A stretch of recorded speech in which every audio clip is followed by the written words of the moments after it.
ketika orang dikatakan bersalah kan juga tidak hanya satu pihak rumah sakit, kan harus namanya audit internal, dan di situ juga ada komite perawatan, audit komite perawatan bagaimana si perawat ini sudah melakukan sesuai dengan kewenangan klinisnya, apakah betul atau tidak. Tapi kan kalau kita bicara itu kan substansinya terlalu jauh. Tapi bagaimana seperti Mas Hadi bilang bahwa harusnya 100%, ya saya setuju. Tetapi apakah rumah sakit mau?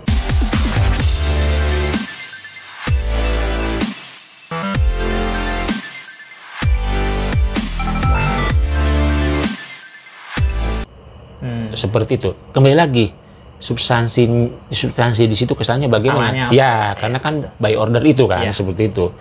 By order.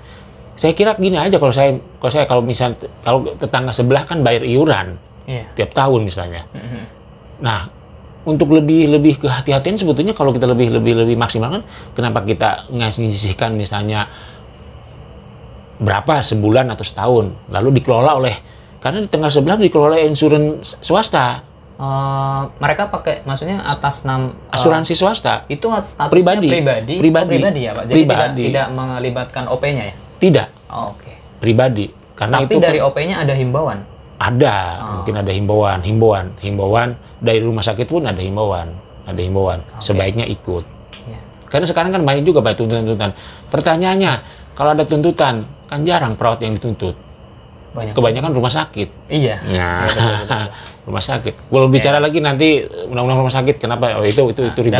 Dalam tanda kutip berarti perawat ini aman juga Pak, karena kalau perawat ini nggak aman Pak, maksudnya ada tuntutan apa segala macam, itu kalau rumah sakit merasa wah nanti saya bisa dirugikan, berarti harusnya perawat juga diperlakukan sama kayak profesi sebelah. Kamu harus punya asuransi ketika mau diterima di rumah sakit ini, gitu Pak. Ya, mohon maaf, kebanyakan ketika di luar layar korban jadi perawatnya dijadikan itu yang jadi masalah. Kita nggak tahu loh. Kita tahu banyak kelemahannya perawat itu tidak berani untuk berani membela diri, speak up itu sebetulnya ketika ada satu permasalahan. Siap, setuju Pak.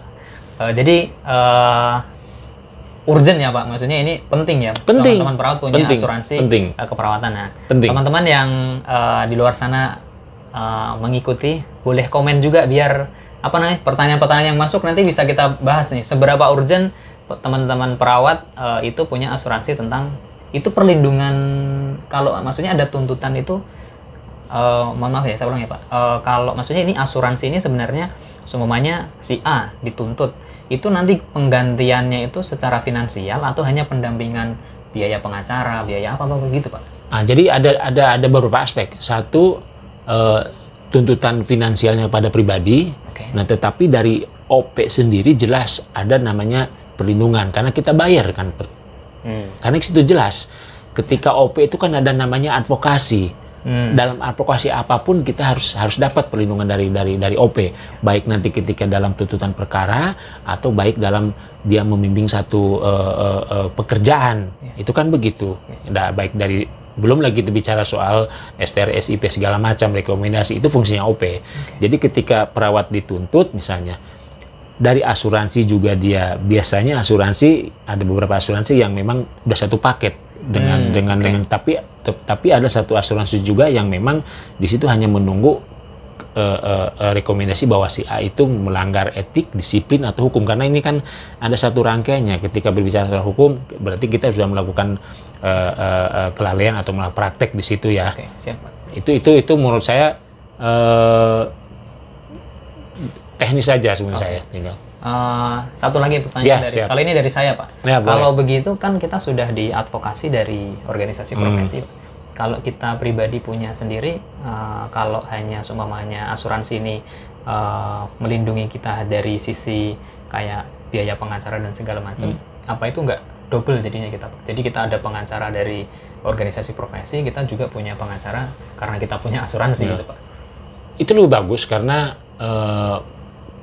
kebanyakan pengacara kan banyak kan yang dari secara umum ya, tapi kalau yang pengacara dari kesehatan kan sudah ngerti.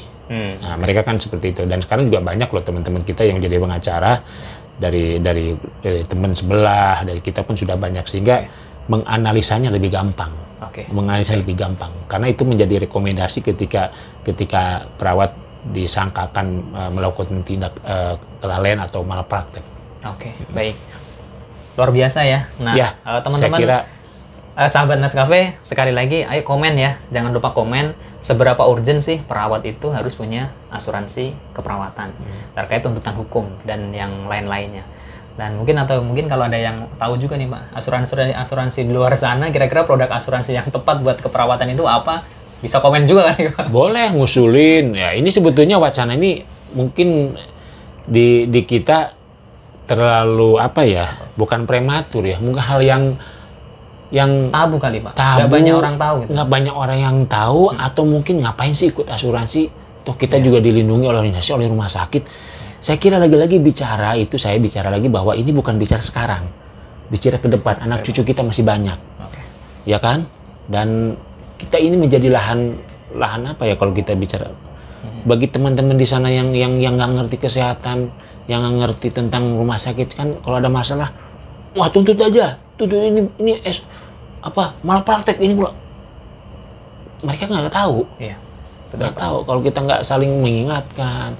Salah satunya adalah proteksi profesi, asuransi itu yang penting. Ya, baik Pak. Setuju banget Pak. Jadi pesan moral di konten hari ini adalah intinya kita sama-sama saling mengingatkan, kita sama-sama saling melindungi, dan semoga ya terkait kalau memang kita harus punya asuransi ya semoga produk asuransinya itu benar-benar bisa yang terbaik lah buat kita. Terkait apapun produk asuransinya ya monggo silahkan terserah. Yang penting jangan sampai ketika sudah ada terjadi masalah baru bingung. Jadi kalau bisa sebelum ada masalah kita sudah punya payungnya dulu nih. Jadi ketika ada masalah, ada yang membantu untuk menyelesaikan gitu ya Pak? Iya, karena satu lagi takutnya gini, ikut asuransi buang-buang uang, toh nanti kalau nggak ada masalah pun uang itu terbuang. Nah itu yang masalah. Sama seperti kita asuransi kesehatan. Iya. Ya kalau kita nggak sakit nggak akan ditanggung. Nggak bisa klaim ya Pak? Nggak bisa klaim. Lalu kita nunggu sakit dulu. Ya nggak mungkin lah. Kalau udah sakit udah nggak bisa ikut asuransi Pak. Itu yang penting. Contoh asuransi kesehatan kan ada masa tunggu, ada masa ini, usia pun dibatasi kan. Betul sekali. Nah, kan ini pernah ikut asuransi kesehatan. Masih ikut lah Pak.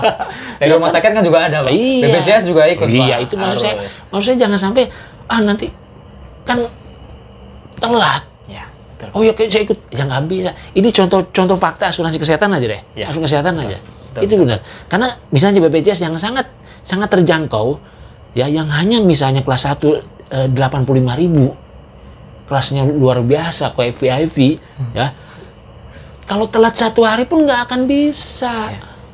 Dan kalau semuanya kita nggak klaim kan, ya anggap aja sedekah karena itu subsidi silang Pak. Itu namanya kan kita proteksi kejadian. Betul. Jangan sampai nanti ada sesuatu baru kita bingung sendiri. Oke. Baik, setuju Pak. Baik, luar biasa. Semoga diskusi hari ini saya dengan Pak Gegen semoga bisa ditangkap oleh teman-teman semua. Sekali lagi, seberapa urgent perawat itu harus punya asuransi, boleh komen ya di video ini. Oke, terima kasih. Tetap selalu ngikuti Nescafe. Jangan lupa subscribe, komen, like, dan share. Bye-bye.